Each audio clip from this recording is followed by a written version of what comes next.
घोडेस्वार एकपात्री नाटक. जोरदार टाळ्या जाऊ द्या. जय भीम. जय भीम. मी सुकृती कुमत घोडेस्वार. मी आपल्या समोर रमाई सादर करीत आहे.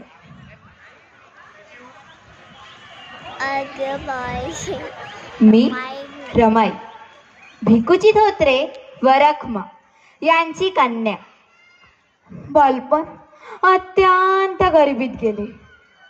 आईनी खूप चांगले संस्कार केले, पण आम्हा 3 भावंडांना पोरके करून आई बाबा मी 8-9 वर्षाची असतानाच गेले. आई बाबा विना पोरक्या झालेल्या आम्हा 3 भावंडांना मामांनी वनात गाभा भरून मुंबईला नेले. हा काळ माझ्या आयुष्याला कलाटणी देणारा ठरला.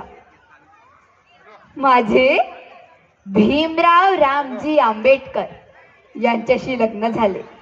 मी रमा भीमराव आंबेडकर झाले.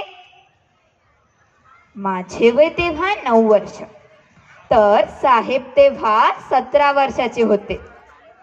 माझे मामांजी सुभेदार रामजी मला म्हणतात कसे, सुनबाई भिवाला शिकवून खूप मोठे करायचे आहे, तू देशील ना त्याची साथ.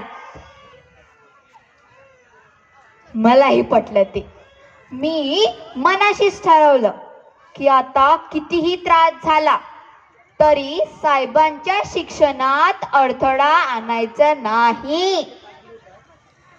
अनेक संकट आले जीवनात, पण त्या संकटाचा मला सामना करायचा होता डॉक्टर बाबासाहेब आंबेडकर हे वादळ घडवण्यासाठी.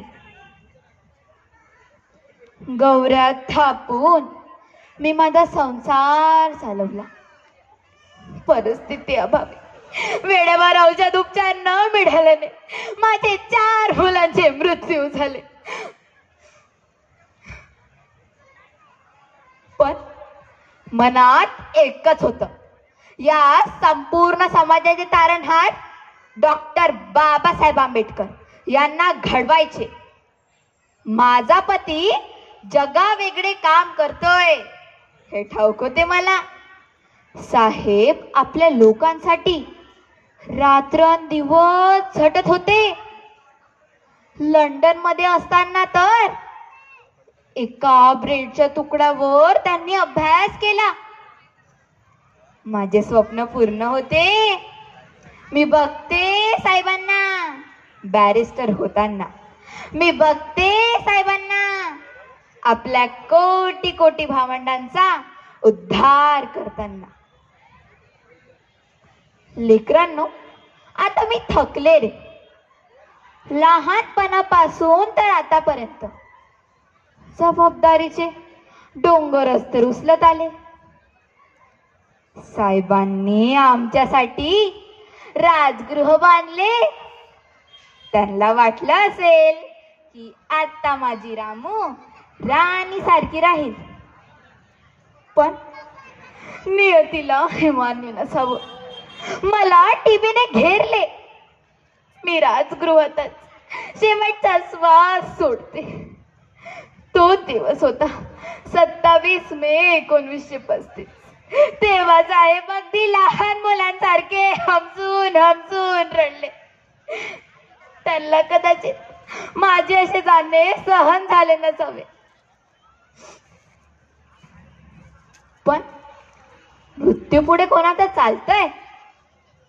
लेकरांनो, मला जेवढे जगायचे होते तेवढे मी जगले.